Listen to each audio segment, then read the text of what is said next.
आपण पाहतोय त्यांची तब्येत काहीशी बरी दिसत नाहीये, त्यांना काही वेळापासून चक्कर येत आहेत आणि त्यांनी कुठल्याही प्रकारचं टोकाचं पाऊल उचलू नये अशी विनंती सगळ्यांकडून केली.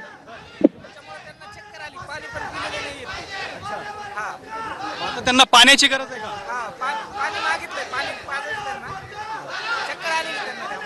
तुम्ही वर येताना सीडी काढून घेतली का तिथली?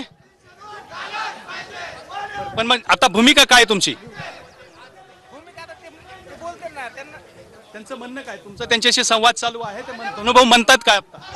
त्यांचं म्हणणं आहे की खंडणीमधले आरोपी, खंडणीमुळे माझ्या भावाचा खून झालेला आहे आणि खंडणीमधल्या लोकांना पूर्ण आरोपी केलेलं नाही, त्यामुळे सगळ्यांना आरोपी करावं ही त्यांची मागणी आहे. आणि पुरावे असतानाही पोलीस त्यांना आरोपी करत नाहीत ही गोष्ट त्यांना माहिती आणि पोलिसांना वारंवार सांगितलेली की पुरावे सांगितलेले आहेत, कुठून कसे फोन झालेले आहेत, कुणाकुणाचे झालेले आहेत, काय गोष्टी घडलेल्या आहेत, बऱ्याच घटना पोलिसांना सांगितलेले आहेत, परंतु त्या पद्धतीने तपासणी करता त्यांना आरोपी केलं गेलं नाहीये. त्यांना कुठेतरी वाचण्याचा प्रयत्न होतोय म्हणून हे आंदोलन त्यांनी चालू केलं. तुम्ही किती वाजता वर चढलात आणि ते जेवले नाहीत म्हणल्यावर त्यांची प्रकृती आणखीन बिघडत जाईल? 11 वाजता वर चढलेलं आहे.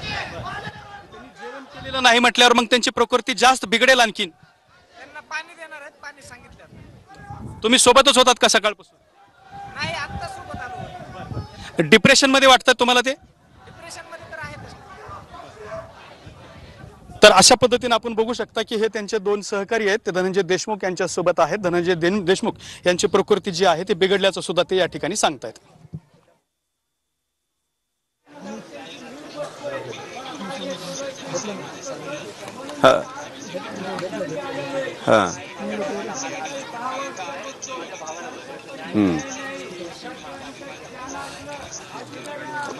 मला असं वाटतंय तुम्ही दोघांना यावं, मी आहे इथं स्वतः.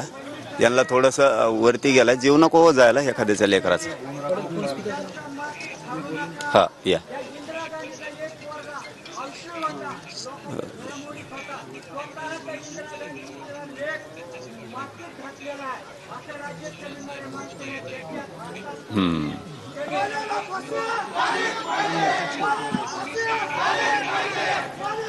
बर बर. मी पाय पडलोय, त्यांच्या पाय पडलोय पहिले, मी त्यांचा पाय पडलो. कलेक्टर साहेबांनी तुम्ही दोघं तातडीने येऊन जा, नको एखादा उगा जीव जायला. मी आहेच, मी तर रिक्वेस्ट करतो, मी सारखं पाय पडतो त्यांच्या, जीव नाही जायला पाहिजे.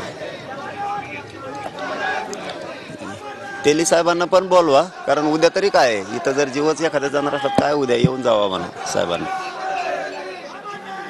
बर.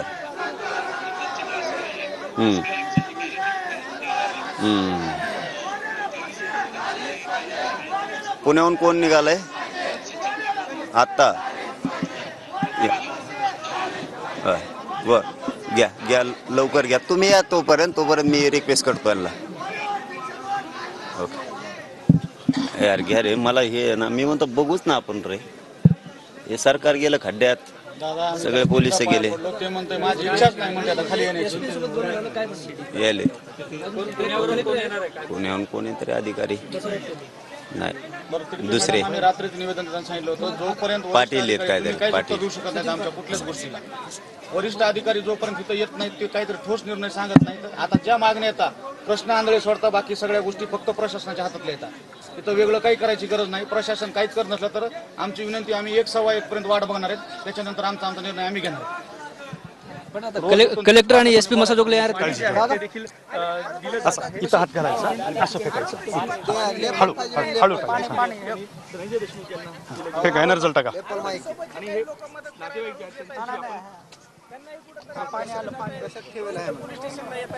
आणि ज्या लोकांनी खून केलेला आहे त्या लोकांना अजून आरोपी केलेलं नाही आणि सगळे पुरावे आहेत. ती रिसिव्हर आहे का? रिसिव्हर आणि रिसिव्हर देऊ.